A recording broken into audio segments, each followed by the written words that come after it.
पर मौजूद जिलाध्यक्ष भाई रतुल, कैंडिडेट जिला परिषद के दास जी, आंचलिक पंचायत की हमारी कैंडिडेट बहन पापरी पाठक जी, सामने बैठे मेरे भाई और बहनों, अपनी लोग के हिंदी बुझ पाए? हाँ? क्या है, मेरे को असमीज इतना अच्छा आता नहीं है, तो हिंदी में ही भाषण करना होगा। तो पूछ लिया भाई, आपको हिंदी आती है कि नहीं आती है? दोनों बात पढ़ लीजिए। ठीक है, हिंदी भी बोलिए, असमीज भी बोलिए, सुन के अच्छा लगेगा। वैसे तो मैं महाराष्ट्र से आता हूं, लेकिन पिछले 4 साल से आप लोगों के बीच काम कर रहा हूं आसाम में। साथियों, चुनाव जिला पंचायत का है, आंचलिक पंचायत का। चुनाव छोटा हो या बड़ा हो, चुनाव में किन पार्टियों के उम्मीदवार खड़े हैं और उन पार्टी की आइडियोलॉजी, उनकी विचारधारा क्या है, ये बड़ा महत्व का, यहां पर एक बहुत बड़ी महत्व की बात होती है। आज यहां पर एक तरफ बीजेपी है, एक तरफ कांग्रेस है। हम देख रहे कि देश का माहौल, आज बीजेपी की सरकार जो देश में बैठी है, आपके आसाम में बैठी है, और काम, विकास, लोगों को रोजगार,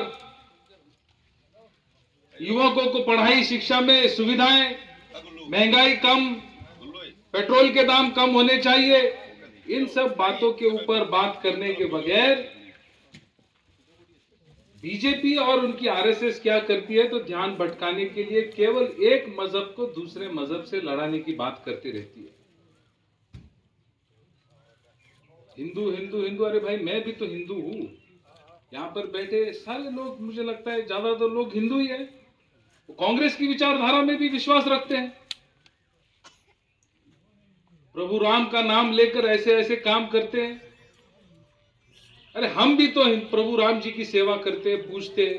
हमने जिस प्रभु राम को पूजा है, जाना है, उनके बारे में पढ़ा है, वो तो ऐसे नहीं थे।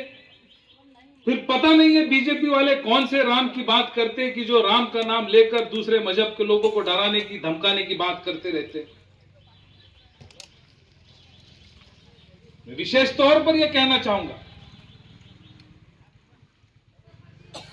प्रभु राम को तो मर्यादा पुरुषोत्तम कहा जाता है। क्यों कहा जाता है? क्योंकि जब रावण मृत्यु की शैया पर था, तब उन्होंने लक्ष्मण को कहा था, जाके उसके आशीर्वाद लेके आओ। वो भी महातपस्वी था, महाबलवान था, लेकिन रावण की जो गलतियां हुई, उसकी वजह से वो युद्ध हार गया।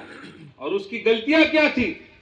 उसको बहुत अहंकार हुआ था, अहंकार पे चूर था, वो मस्त था, और उसने गलती कर बैठी कि सीता मैया को उठा के लेके आया। एक देवी के प्रति उसने दुस्साहस किया, और उसका नतीजा यह निकला कि रावण जैसे महातपस्वी को भी युद्ध हारना पड़ा, और प्रभु राम की जीत हुई, सत्य की जीत हुई, नीति की जीत हुई। और आज मैं आपको यहां पर कहना चाहता हूं कि आपके राज्य के मुख्यमंत्री भी है, उनमें और रावण में मुझे कोई अंतर नहीं दिखता। अहंकार में चूर चूर हो गए, अपने आप को अपराजित मानते हैं, पता नहीं क्या समझते हैं। हाल ही में एक चुनावी रैली में अपने आप को हिंदू कहते हैं, सनातनी कहते हो। भाई, हिंदू धर्म में महिलाओं का स्थान बहुत ऊंचा है, देवी का रूप माना जाता है, पूजा जाता है। और आपने क्या कह दिया कि कांग्रेस के 15 साल के शासन में इस राज्य में जितनी भी महिलाओं को नौकरी मिली, उन्होंने अपनी पवित्रता भंग करके उनको नौकरी मिली है। मेरी 25 साल की राजनीतिक कैरियर में किसी भी उच्च पद पर बैठे हुए व्यक्ति को इतनी घिनौनी बात करते हुए मैंने कभी नहीं सुना। इतनी गंदी और ओछी बात हेमंत बिस्वा शर्मा ने पूरी असम की महिलाओं के बारे में कही है।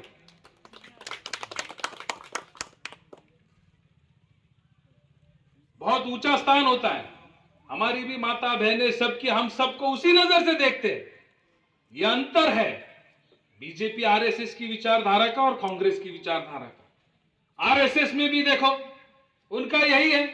महिलाओं को उनके कई लोगों ने, उनके नेताओं ने कहा है कि वो तो उपभोग का साधन है।